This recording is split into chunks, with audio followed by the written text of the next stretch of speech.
حدیث پاک کا مضمون ہے جو بچہ اپنے ماں باپ کو محبت کی نگاہ سے دیکھے، ارے خدمت تو دور کی بات ہے، محبت کی نگاہ سے دیکھے، اللہ حج مبرور کا ثواب عطا فرماتا ہے، حج مقبول کا ثواب۔ صحابی رسول نے عرض کی حضور اگر کوئی 100 بار دیکھ لے، ماں باپ تو گھر میں ہی ہے نا، صبح بھی دیکھے، شام بھی دیکھے، دوپہر بھی دیکھے اور محبت سے دیکھے۔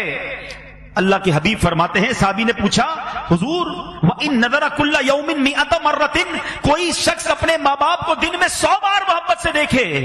آقا فرماتے نعم اللہ اکبر و اطیب، اللہ بہت بڑا اور پاک ہے، کوئی 100 بار دیکھے اللہ 100 حج کا ثواب عطا فرماتا ہے۔ ارے جنت گھر میں ہے، حج مبرور گھر میں ہے، ان کی دعائیں سبحان اللہ۔ اللہ کے حبیب فرماتے ہیں سنو، جاتے ہو نا ادھر ادھر دعائیں کرانے، ٹھیک ہے بزرگوں سے دعائیں کرانی چاہیے، ٹھیک ہے ہمیں لوگوں سے دعائیں کرانی چاہیے، سبحان اللہ۔ اللہ کے حبیب علیہ الصلوۃ والسلام فرماتے ہیں کہ دعائیں کس کی قبول ہوتی ہیں؟ نبی پاک فرماتے ہیں کہ جو مقبول دعائیں ہیں نا، مظلوم کی دعا، مسافر کی دعا اور والدین کی دعا، اور ایک حدیث میں صراحت کے ساتھ کہ والد کی دعا اپنے بیٹے کے حق میں اللہ کی بارگاہ میں مقبول ہوتی ہے۔ بیٹھ جاؤ نا ماں باپ کے قدموں میں، بیمار ہوں ماں دعا کر دے، ابو دعا کر دے۔ اچھا ایک یہ پتہ کیا ہے، ایک تو یہ ہے کہ ہم کہیں دعا کر دیں، ماں باپ بہت کمال کی چیز ہے، یقین کرو جن کے ہیں انہیں پتہ ہے، اور ہمیں تو یاد ہی رہ گئی اب کہ جب کہو نا دعا کر دیں، وہ دعا ہی کرتے تھے۔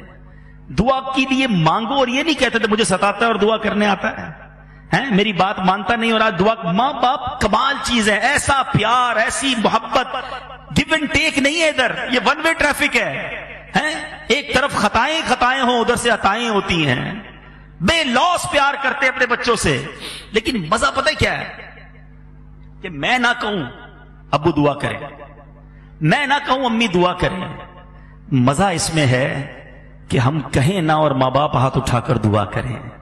ایسی خدمت کرو، ایسی دعائیں لو، ایسی ان کے دل میں جگہ بنا لو کہ وہ نہ ہو، آپ اکیلے میں وہ ہو، نماز پڑھ رہے ہو، آپ کہیں اور ہو، اور وہ ہاتھ اٹھا کر دعا کریں یا اللہ میرے بچے کو بخش دے، میرے بچے کے راستے کھول دے، اے اللہ میرا بچہ پریشان ہے، اللہ اس کی مدد کر دے، اے اللہ میرے بچے پر مہربانی کر دے۔ یقین کرو یہ جو دعا ہے نا، یہ عرش تک جاتی ہے، یہ تمہیں وہاں پہنچا دے گی جہاں تمہارا تصور بھی نہ ہوگا۔ کتنی بار یہ واقعہ سنا ہے حضرت موسیٰ علیہ السلام والا کہ ایک بار حضرت موسیٰ نے اللہ کی بارگاہ میں عرض کی یا اللہ میں جنت میں اپنا پڑوسی دیکھنا چاہتا ہوں۔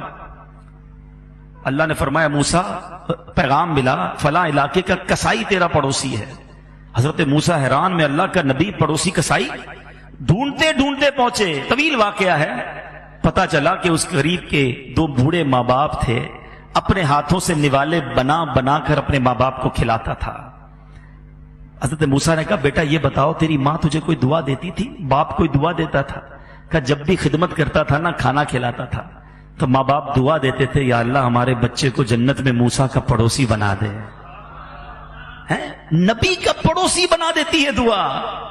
اور حضرت موسیٰ نے کہا بیٹا تیرے ماں باپ کی دعا قبول ہو گئی ہے، تو ہی جنت میں میرا پڑوسی ہے۔ ارے وہ دعائیں تمہارے پاس ہیں، یقین کرو چلے گئے جن کے ماں باپ ان سے پوچھو کس سے کروائیں دعائیں، کس کے پاس جائیں اور ان کے قدموں میں سر رکھ کے کہیں کہ پریشان ہوں، اور وہ ایک بار کہہ دیتے تھے بیٹا گھبرانا نہیں ہے، خیر ہو جائے گی۔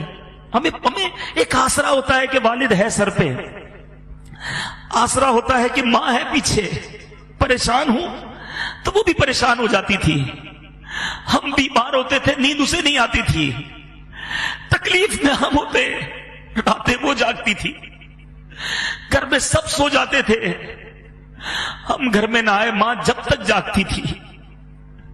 زندگی کے کئی موڑ آئے جب سب کچھ چلا گیا، مگر والد نے کہا گھبرانا نہیں، میں ہوں نا، ہمیشہ حوصلہ دیا، ہمت دی۔ آج نہیں ہے ماں باپ، جس کے نہیں ہے اس سے پوچھو، کتنا ہی بڑا کیوں نہ ہو جائے، کتنا ہی طاقتور کیوں نہ ہو جائے، کتنا ہی مال کیوں نہ آ جائے، کتنی ہی دنیا میں عزت کیوں نہ ہو جائے، ماں باپ کی کمی پوری نہیں ہوتی۔ یہ وہ ہیں جن کے بغیر، جن کی کمی کوئی پوری نہیں کر سکتا۔ میرے بچوں، میرے بھائیوں جن کے ماں باپ ہیں خوب خدمت کرو. بعد میں یاد آتا ہے میں اور وقت گزارتا, میں اور خدمت کرتا, میں اور دعائیں لیتا. خدا کی قسم یہ بہت بڑی نعمت ہے.